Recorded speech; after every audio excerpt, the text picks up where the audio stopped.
Alright, welcome back guys. We are looking at APUSH Curriculum Period 1, Topic 1.3, European Exploration in the Americas. This will be a pretty brief video. We're just trying to get our bearings as to why the Europeans were heading over to the Americas in the first place, what motivated them, what we can kind of learn about those motivations, and well, let's just get into it. So our guiding question is, how and why did Europeans explore and conquer the New World? How and why did they explore and conquer? We want to first kind of get our context here, our base of operations, if you will. In 1492, as we know, Christopher Columbus is going to sail the ocean blue, and it's interesting to know just how much the world the Europeans knew and also did not know in 1492. So this map kind of gives us an idea of where the Europeans, where their knowledge was. You know, they knew that, for example, Africa was there, obviously. They knew that Japan and China existed. I mean, a lot of their details are hazy, but they know it's there. What they don't know is that North and South America exists. Now, I know you're going to say, what about the Vikings? Well, yes, the Vikings did come over to North America, probably up in this area around 1000 AD or so, but that was not something in the minds of European explorers. That was kind of almost like lost history, basically. And the Vikings didn't stay there permanently anyways. So, what about the how? How are the Europeans how are they able to all of a sudden go from Europe to North and South America? And there's lots of reasons why, but we're going to talk first about technology, and there are two developments we want to look at. The first is the caravel. Caravel is a new ship design that these are very fast, they're rugged, they are built for long sea voyages. These are an invention of the Portuguese. So Portugal, even though it's a small country, you probably don't think about the country very often, is going to play a really big role in exploring the New World and settling the New World. That's why, of course, Brazilians speak Portuguese today.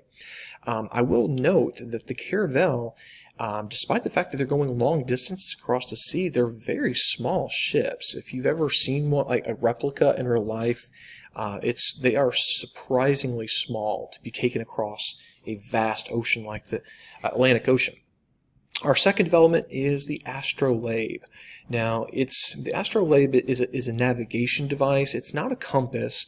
Rather, it allows navigators to kind of get a general idea where they're at on the Earth by using stars and the sun and different positions of the celestial objects. So it's not 100% foolproof, of course, but it's a step in the direction of something like a compass. So if now you have the means to get there and you have the means of knowing basically kind of where you're at, this is going to allow you to start to sail much longer distances than you had in the past.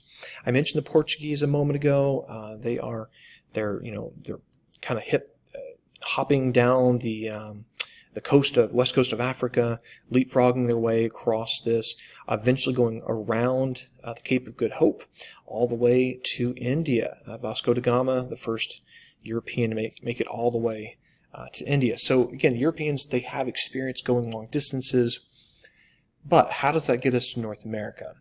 So now we're going to get into the why. We looked at the how, now the why. And one of the reasons actually requires us to go back and do a little bit of world history.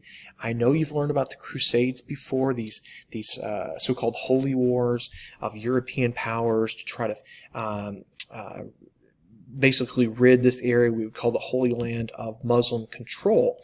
This is something that went on for centuries. And as Europeans went over in this direction, they came into contact with a lot of trade goods from East Asia. Spices in particular come to mind. And the Europeans were interested in, okay, how can we get our hands on these very valuable goods in a way that avoids the middleman? Okay, so how this would often work is off map over here, East Asia. The goods would be transported, and then the Muslim traders in this area would act as kind of middlemen. Okay, they would buy the goods and then resell them for a profit. Well, that means the prices are going to go up, and if you're a European, you don't want to pay those inflated prices. So how can you get your hands on these goods without having to go this way? Well, of course, that means either going all the way around Africa, which is just an incredibly long journey. I mean, they'll do it, but it's still a very long journey.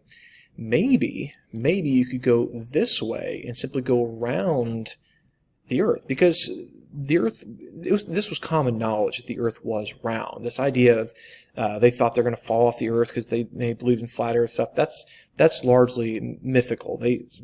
Most well-educated Europeans knew the Earth was round, and so it seemed kind of common sense to just simply go this way, especially if you have the means, like the astrolabe, like the caravel, to go that direction. All right, some other causes for European exploration and eventually conquest of North America. We're going to refer to these as the 3 Gs. 3 Gs. Glory, gold, and God. So the glory could be individual glory in the sense that if I'm a ship captain or a conquistador or something, I am going to make a name for myself. I'm going to be in history books, right? I'm going to be rich and famous. It's going to be awesome. It could also be on a national scale, that I want to bring glory to my king, to my people, to my culture, to my civilization, that kind of thing. The gold element is pretty self-explanatory. There's a lot of money to be made in finding raw materials in these new exotic locations, but also, of course, these are people you can sell stuff to.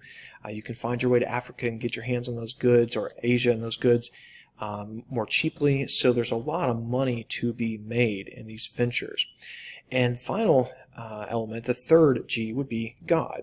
Since Europeans were overwhelmingly Christian, they had a desire then to spread that faith wherever they went. And so as you head into Africa and Asia and eventually the 2 Americas, here you have millions of people who you can convert to Christianity. And so all three of those G's, glory, gold, God, they all reinforce one another. There's a lot of overlap, right? You can become a missionary, but you can also make money. You can bring glory to your kingdom by converting natives to Christianity, and those two would go hand in hand. We're not going to go through every one of these explorers, which you've learned about probably back in like 6th grade or something.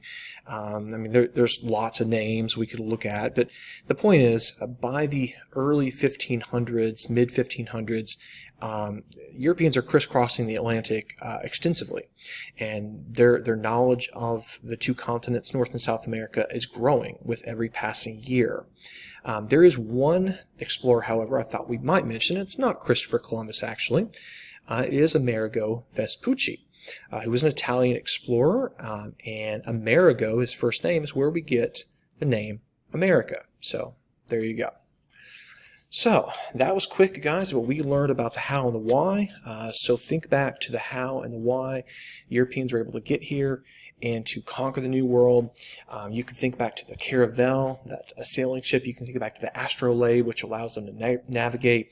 You can think about the motivations to get around the Middle Eastern middlemen in terms of getting their hands on those resources of East Asia. You can think about the 3 Gs, God, glory, gold.